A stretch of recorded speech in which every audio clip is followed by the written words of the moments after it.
英語聞き流し10分間、名作リスニング、英語テキストと MP3 ダウンロード、その他の物語は、ホームページよりご利用いただけます。88thpp.com 88thpp.com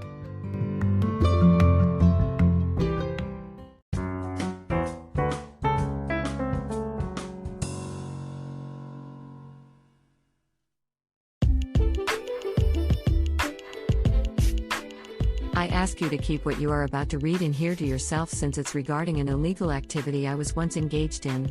Until I was about 16 years old, my parents, my younger sister and I had visited my grandparents' home every year during the New Year's.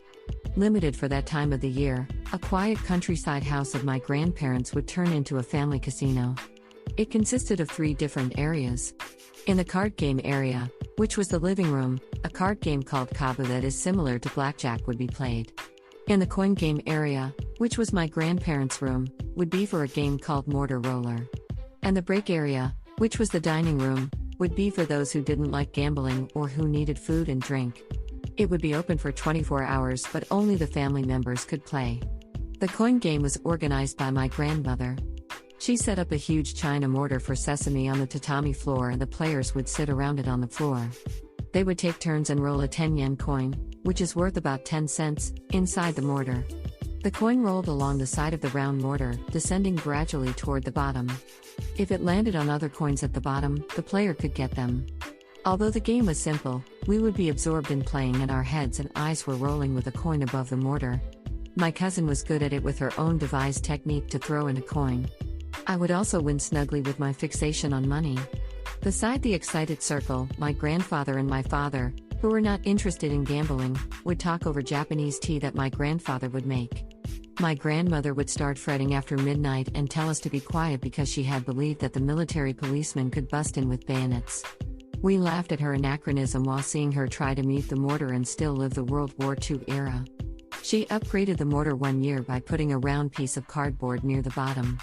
The mortar's floor was raised and became wider and flatter so that it was harder to make the coin lie on top of the other. More coins to take would be left at the bottom and the game got more exciting. Those were such fond memories, and I can still hear the sound of a rolling coin inside a mortar during New Year's. Later on, the joyful grandparents' house was burned down by my grandmother's carelessness with a candle. It's gone forever.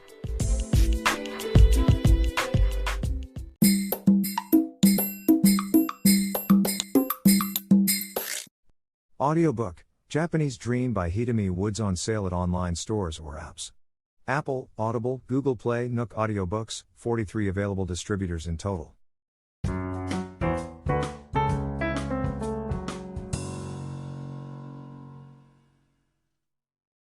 It's about a strange sister I encountered back in my school days. Since I became the class clown at school, I was quite popular back then, not only among the students but also among the teachers. When I needed to see a teacher at the hallway in front of the teacher's office, other teachers would come out of the office to talk with me. They would stand in a circle around me and laugh at my jokes and stories. Inevitably, it was always noisy wherever I showed up. The vice principal was a stern, rigid teacher called Sister Marie Stella.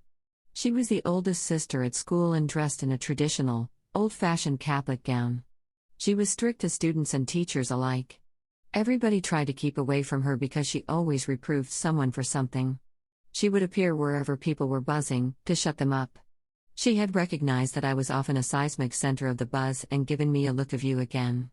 Every time the teachers were cracking up with me in front of the teacher's office, she poked her long-veiled head out of the office. That was a signal for the end of the show. Teachers would disperse quickly while I stopped talking. Sometimes we failed to notice her and she stood behind the circle listening to me. The moment someone spotted her, they would walk away. In those cases, she would ask me what I was talking about. I would apologize and leave. And one thought occurred to me. She didn't come out to reprove us. She might want to join us. Even after I realized that, I had no way to keep talking once other teachers ran away. As a result, we just kept leaving when she came up. And one day, when we were scattering at the sight of her as usual, she grabbed my arm. She said to me, "That's it. You hate me, don't you? I know you hate me. I know, because I hate you too. Over her shoulder was a statue of the Virgin Mary with a plaque saying love and humanity. It was the most inconsistent scene I had ever experienced. Months later, there came a general school cleaning day. I was unlucky enough to be assigned to the school cafeteria, of which Sister Marie Stella took charge. As if she got a golden opportunity, she made a slave of me. She chose the dirtiest floor just for me and made me crawl to clean up thoroughly, yelling not enough. Do it over. Repeatedly. I felt her revenge so strongly. Given the hatred and now the revenge, I deepened the mystery of Catholic sisters.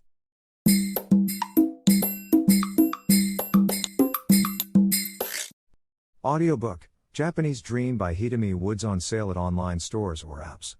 Apple, Audible, Google Play, Nook Audiobooks, 43 available distributors in total.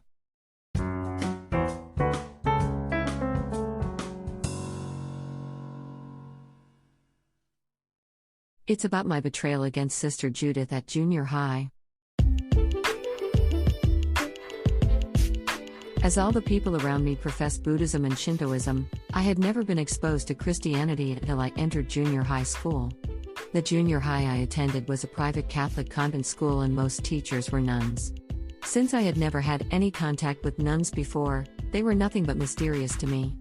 They lived together in a convent next to the school and wore a veil. They were called like Sister Catherine or Sister Patricia, although they were Japanese. Until I got used to them, I had always wondered about the small basics. Do they have an ordinary Japanese name? Do they really stay single for life? Are they bold under a veil? Yes, and no. I gradually learned the answers. I had studied English quite hard to catch up with other students who came from the same convent's elementary school that gave them a head start in English education.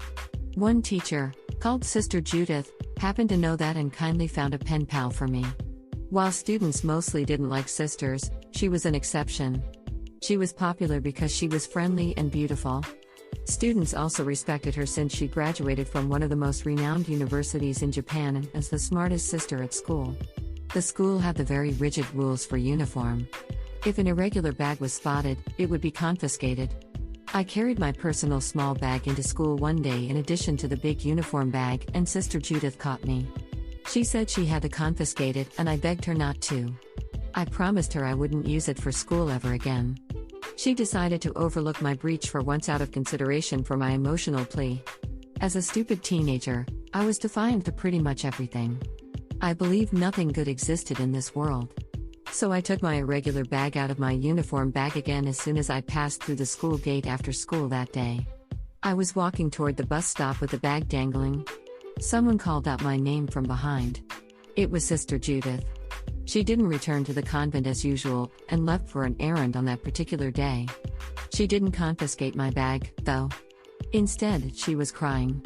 I trusted you and that was why I let you go. But you betrayed my trust. I'm bitterly disappointed in you, she said quietly and walked away. I felt it was much better that she yelled at me and took away my bag.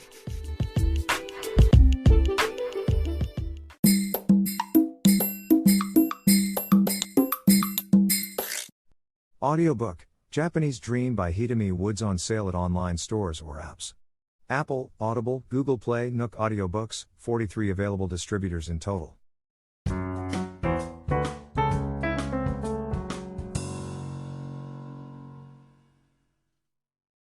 I report the true culprit of my skin trouble. From January of last year to October, I'd had terrible skin trouble on my face. I had eczema mainly on my cheeks that were itchy and peeling. The condition was too bad to be covered up with makeup and I was in a mess. Since I'd never had that kind of problem before, I couldn't figure out the cause. Eventually I attributed it to an allergy to basil pasta sauce. But I recently ascertained the true culprit and need to clear the basil sauce's name. My apartment building has a spa which fee is included in the monthly maintenance fee from the resident. The privilege of using it with no holds barred and the fact I'm cheap send me to the spa every morning and evening. Not using it is a big waste of money for me. At the spa, a hot tub, a jacuzzi, a sauna and a cold water tub are regularly available. And during the busy times such as the summer holidays and the winter skiing season, an extra hot tub is operated. When I looked for the solution for my skin trouble, I tried everything including shortening my spa time a little. After the trouble went away in October, It reappeared as soon as I started taking an extra hot tub at the spa in December. The cause wasn't the basil sauce. I took a bath too much and too long every day. Sweating too excessively and having too much metabolism seemed to cause skin trouble. I knew moderation in all things, but had never known it was also true for a spa and metabolism. I thought they were good for health and the more the better. I've read or heard everywhere that metabolism is essential to health, and had never thought it also required moderation. It amounts to this, that I was too healthy. I reduced time and the frequency for the spa drastically and my skin trouble quickly disappeared. The free spa was my favorite relaxation. Now spending less time at the spa every day, I feel as if I leave an all-you-can-eat buffet after only a few bites each time. My good old days of sweating in a sauna as much as I want and relaxing in a jacuzzi as long as I want are over. And to make matters worse, now that I'm careful not to sweat too much, I've gained a few pounds.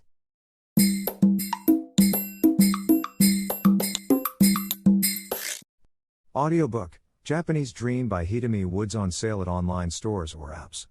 Apple, Audible, Google Play, Nook Audiobooks, 43 available distributors in total.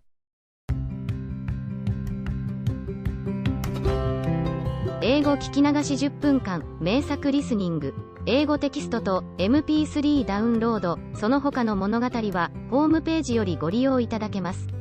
88thpp.com 88thpp.com